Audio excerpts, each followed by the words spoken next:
乡亲啊，这个选举选煞咯，有一寡选民无法度接受家己的支持者选输，心情真歹，失眠困袂去。讲今年选后症候群的患者明显增加，专家是建议讲，最近较莫看新闻咧，减少着过度的刺激，尽量专心伫家己的兴趣，或者是做运动，或者是出去行行咧，来转移焦点，互生活慢慢恢复平静。韩国瑜加油！张伟琴加油！来，选举结束啊，看到家己支持的人无选到，心拢脆起啊，痛哭流目屎，情绪真歹，甚至佫失眠，小心得着选后选举症候群。心理咨询师表示，今年选举情况特别严重。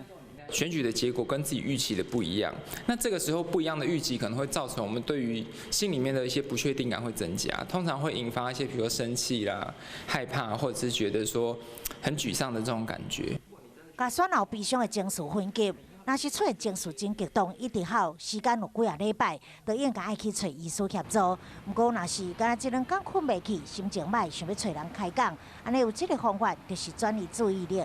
跟你心爱的家人一起出去，有一些好的相处哈。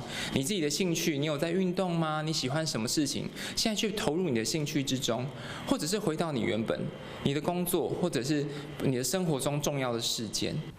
而且嘛建议上好莫看新闻，减少过度的刺激，避免讲一寡相关的话题，适当的食食困眠，心情慢慢就恢复啊。但是啥物拢比袂过维持平常心。